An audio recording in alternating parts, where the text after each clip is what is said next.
첫 번째 이야기. 며칠 전 나는 시골로 전근의 회사 기숙사에서 출퇴근하고 있었다. 그러던 어느 날 야근 후 돌아가는 길에 다리 아래에서 꼬마 아이가 강에서 놀고 있는 게 보였다. 무릎까지 잠기는 강에서 뭔가를 찾고 있는 것 같아 도와주려고 했지만 너무 피곤하고 내일도 출근해야 했기에 그냥 지나쳤다. 다리를 지나쳐 한참 걷다가 아무래도 꼬마 혼자 밤에 둔다는 게 신경 쓰여 되돌아서 다리로 오는 길 문득 다리 앞에 안내판을 보았다. 안내판에는 등류주의 깊이 5m라고 적혀 있었다. 그날 이후 밤에는 다리를 건널 수 없었다. 해석: 강의 깊이는 5m였는데 꼬마 아이는 무릎까지 잠긴 채로 강에 서 있었다. 두 번째 이야기. 한 소녀가 학원을 마치고 집으로 향하던 어느 날 차에 치이는 끔찍한 사고가 발생했다. 보통이라면 즉시 병원에 전화하거나 도움을 요청할 것이었지만 이 차는 가만히 있었다. 잠시 후 차는 이동을 시작했는데 앞뒤로만 계속해서 움직이고 있었다. 소녀는 결국 차에 계속해서 깔려 죽었다. 소녀는 자신의 피로 무언가를 전하려고 했다. 무언가를 그렸는데 네모 안에 동그라미가 있고 동그라미 안에는 X자가 쳐져 있었다. 부모님은 뜻을 알기 위해 노력했지만 결국 해석하지 못했다. 부모님은 마지막으로 무당에게 도움을 청하기로 결정했다. 무당은 사진을 보자마자 경악스러운 표정을 지었다. 무당이 말했다. 네모는 차를 뜻하고 동그라미는 사람을 뜻하며 X는 없다를 뜻한다. 해석: 소녀가 그린 메시지는 차 안에 사람이 없었다 라는 뜻이었다. 세 번째 이야기. 옛날에 한 임산부가 돈을 벌기 위해 한 조직에 들어갔다. 그 조직의 두목은 그 임산부를 시험해보기 위해 사람을 마구 난도질한 사진을 보여주었다. 그러자 그 임산부가 갑자기 마구 헛구역질을 하기 시작했다. 그 모습을 본 조직의 두목은 이렇게 말했다. 그래가지고 사람은 어떻게 죽이려고? 그러자 그 임산부는 입가에 미소를 담으며 말했다. 아, 죄송합니다. 제가 먹을 것만 보면 입덧이 심해져서요. 해석: 그녀는 인육을 즐겨 먹는 광기 어린 살인자였다. 네 번째 이야기. 어느 시골에 사는 부녀가 있었다. 어느 날 그녀는 집 근처에 있는 우물을 판 뒤 박을 넣고 올렸다. 그 박에는 각종 보석과 편지가 들어있었다. 편지에는 앞으로 잘 부탁합니다 라는 간단한 메시지만 적혀 있었다. 이에 흥분한 그녀는 계속해서 다양한 물건들을 우물에 넣어보기로 했다. 하지만 그 후로 올라오는 것은 없었다. 얼마 뒤 그녀는 닭을 박에 넣고 우물에 넣었다. 몇 분 후 각종 보석 그리고 또 다른 편지가 나왔다. 그 편지에는 보내주신 닭고기 잘 먹었습니다. 이렇게라도 보답하겠습니다 라는 내용이 적혀 있었다.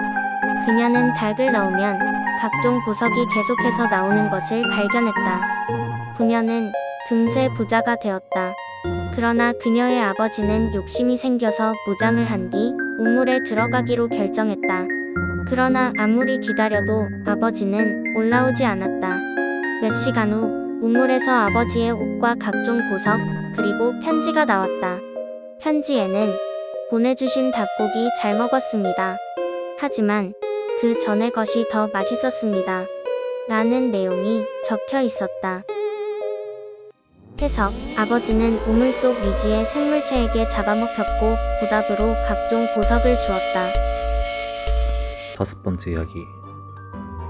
어릴 적부터 나를 예뻐해 주시던 할머니가 며칠 전 돌아가셨다.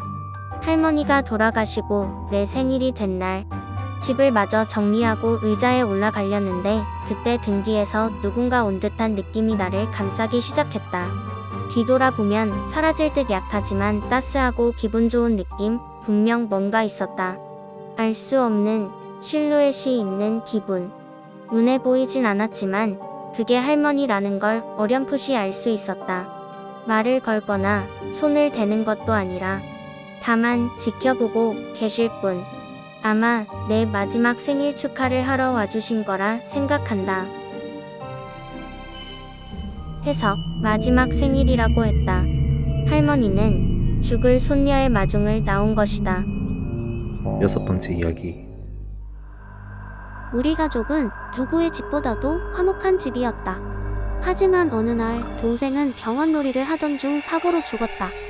가족은 큰 충격에 휩싸였고 특히 엄마는 상심 속에서 슬픔에 빠져들었다. 며칠이 지난 후 엄마는 새로운 동생을 낳으셨다. 나와 동생은 병원 놀이를 하기 시작했고 간호사 역할을 놓고 경쟁이 벌어졌다.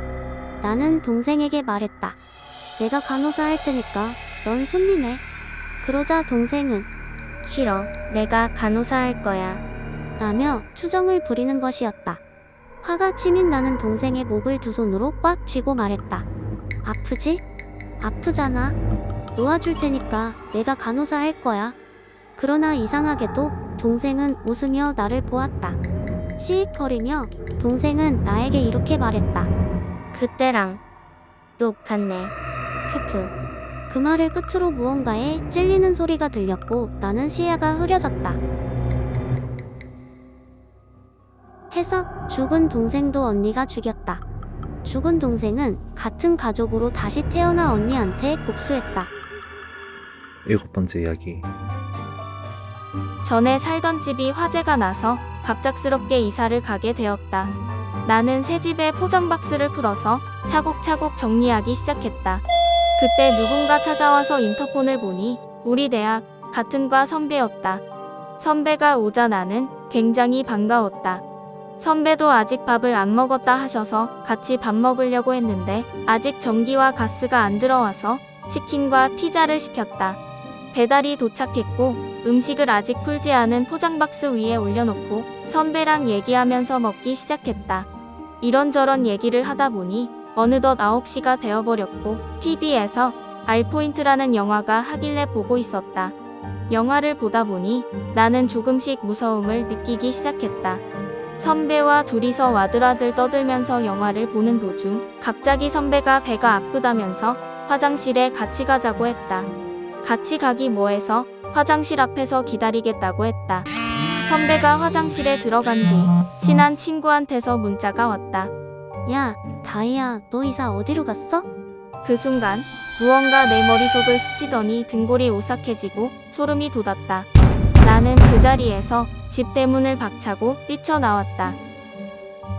해석, 방금 이사를 끝낸 집, 전기 신청도 안 했는데 TV가 나왔고 이사한 집 주소를 그 누구에게도 말한 적이 없었다는 것을 문자를 보고 깨달았다.